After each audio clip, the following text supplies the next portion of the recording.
There's something in our quarantine house with us. Part 1. Lockdown Day. 240. I'm a foreign student trapped in a small university city during the lockdown. I haven't been able to communicate with my family back home because my government is severely limiting access to the internet. And now the US government is as well. We, the four of us, have been in quarantine in this house near the university for 8 months now. Things weren't so bad during the first wave of the virus and the safer in place order. I now look back on those first 3 months with relative joy. But now things have gotten much worse. There was a brief rebellion where armed people attempted to take the capital of the state I am in. Amid a period of chaos and fighting, the virus has returned, mutated, and has become more lethal here than ever, and a state of martial law has been put into effect. No one is allowed outside without a mask and without a purpose. The military has passed out pink sheets you need to wear to travel outside, describing your destination, purpose of travel, and your return address. Failure to have a sheet or wear a mask means arrest, and so far, the rumor is there has been no record keeping or communicating with those arrested. Today is a rainy day, and I've been staring outside at the empty street for hours. There isn't much to do besides sit and await. It is unclear how long we will wait. The government is no longer making infection or death rates public. The internet is spotty, and the cell networks are worse. The university canceled fall semester remote learning because of the high incidence of illness among the professors and the rolling internet blackouts.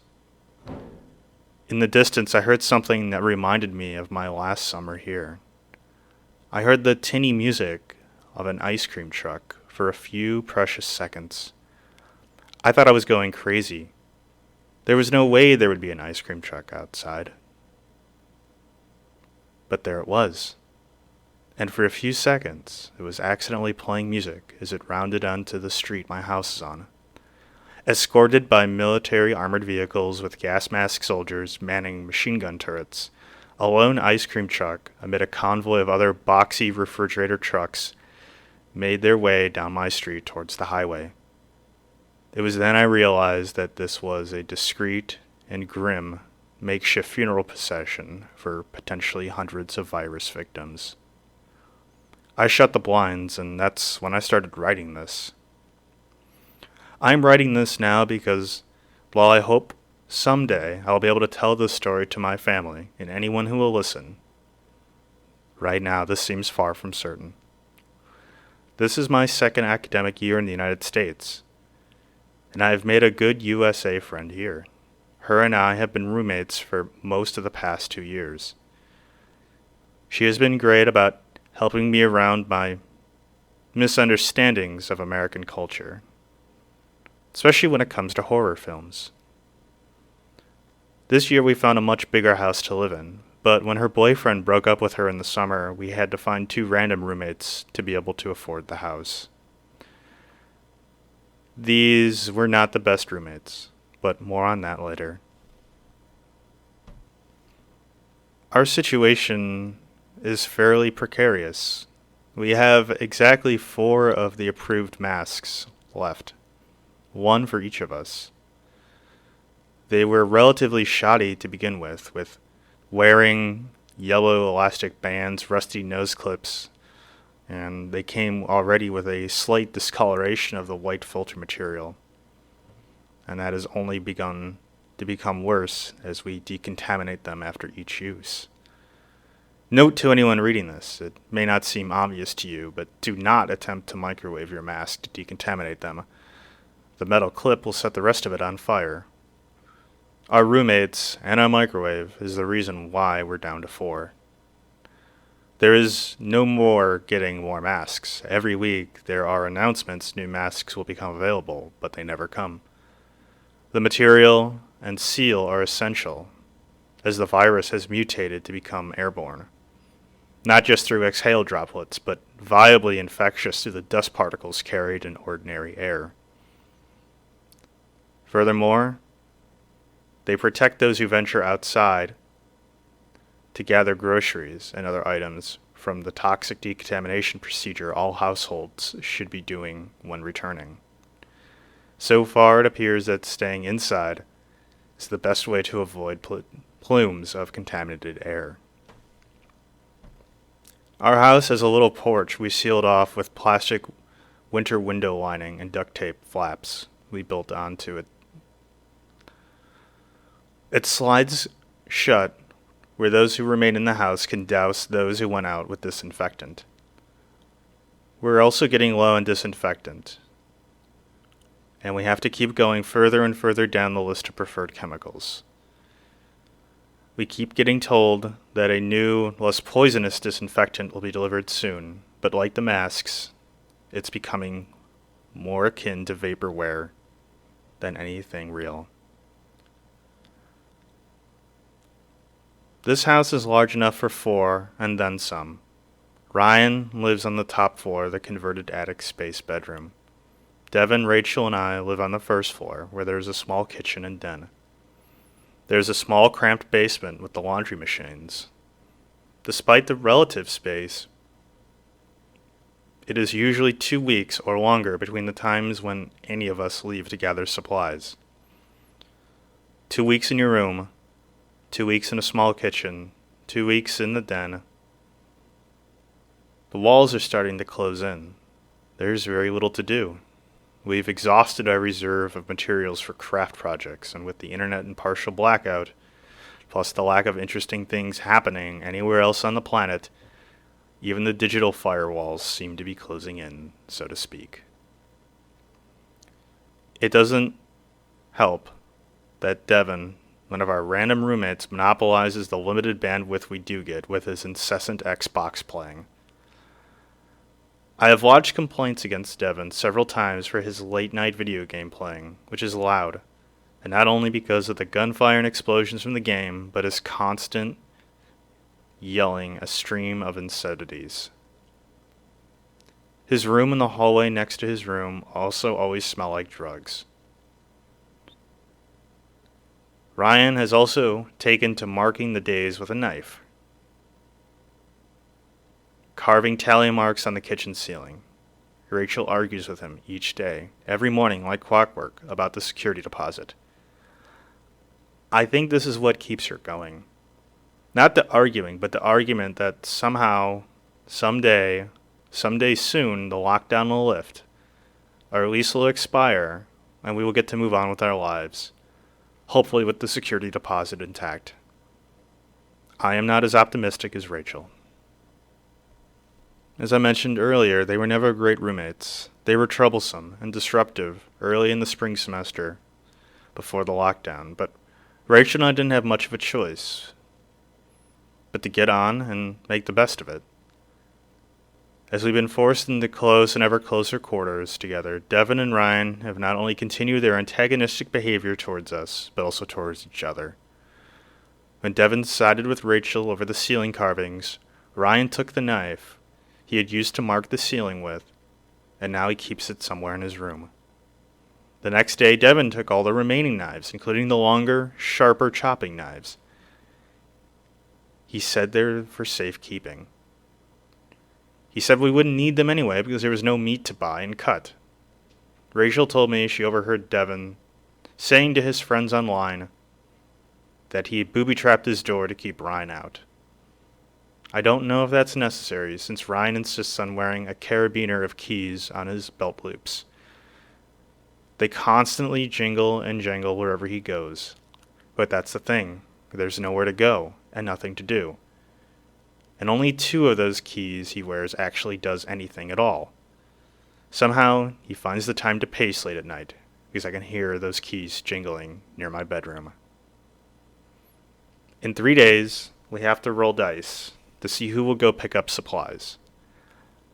I cannot go by myself, as I am often the target of disservice because of my ethnicity and appearance. In addition, I am not licensed to drive, and Rachel has the only working car between the four of us. If Rachel is chosen, I will go with her, because when I am chosen, she goes with me. If Devin or Ryan are chosen, they will go alone. The car is the only viable means of transporting the supplies for 4 persons. Ryan and Devin pretend they want to go get supplies, but both of them are poor at it, because both of them deliberately or unintentionally forget items for each other or others. Ryan is often delayed by lines at the only open liquor store, while Devin is distracted by trying to score more drugs for himself. In any case, I hope I don't have to go out, but I do not like my odds.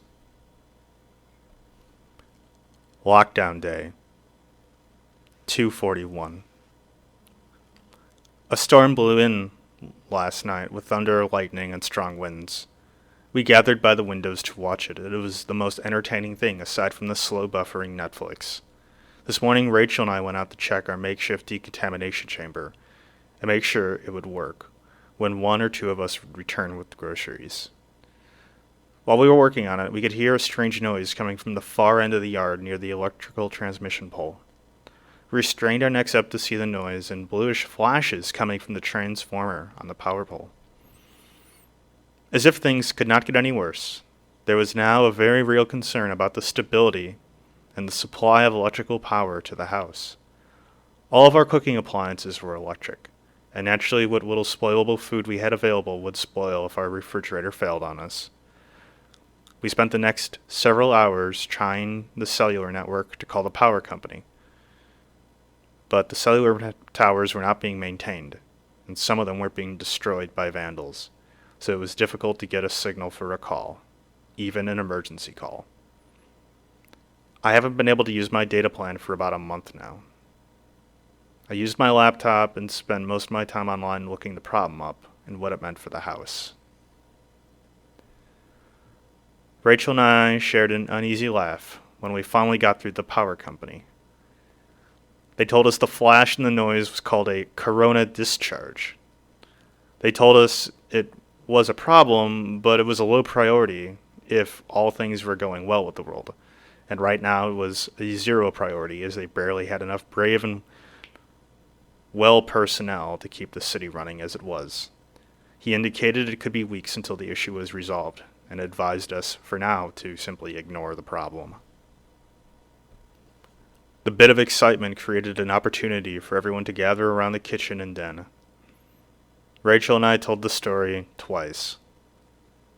Ryan was especially drunk that night, and especially impressed. So he shared the rest of his chicken he had saved by shoving into the back of the freezer with us. After the initial joy of telling the story and sharing a laugh and chomping down on a lump of freezer-burned chicken, the 4 of us were quiet, and there was tension.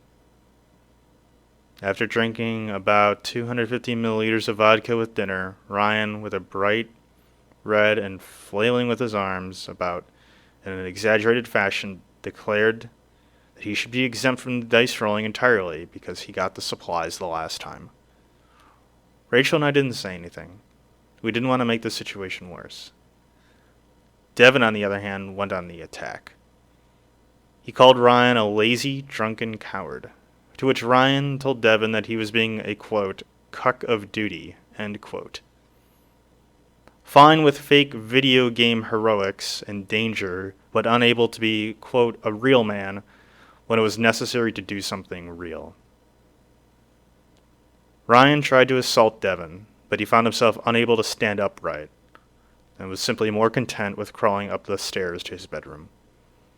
Devin beat his chest and told Rachel and I in no uncertain terms that we, quote, owed him for protecting us. He said we could start repaying him by cleaning up the kitchen. Rachel and I had little else to do besides clean up the kitchen, so we did it. While we cleaned up, Rachel was quite overt to me when she removed the scissors from the drawer and told me that if I ever needed them, they were going to be in her room from now on. That night I fell asleep on the couch in the den. I was staring at a tapestry on the wall Rachel gave to me as a gift. It was a circle with interlocking geometric patterns. She said it was chippy and encouraged different ways of thinking about things. I found it to be unusual, and at first I frankly did not like it at all, but I was polite and I agreed to hang it up in the den, covering most of the wall next to the television for all to see. This is going to sound crazy, and I'm including it as a testament to the deterioration of my mental health. I must have been dreaming at some point, because I could have sworn I saw the bulging outline of a person standing behind the tapestry in front of the wall. The shape was almost as tall as the entire tapestry, at least 8 feet, and the figure raised its arms out, nearly 8 feet wide. The head turned slightly to the right side, as if it was turning towards and down towards me.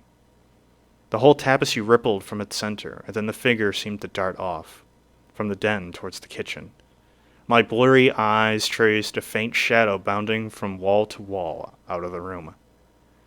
I think I gasped, and then I blinked hard and found the tapestry hanging there with no bulges and seemingly undisturbed, flat against the wall. I turned on all the lights, and I'm sitting on the couch, clutching the covers as I write this now. To be continued in part 2.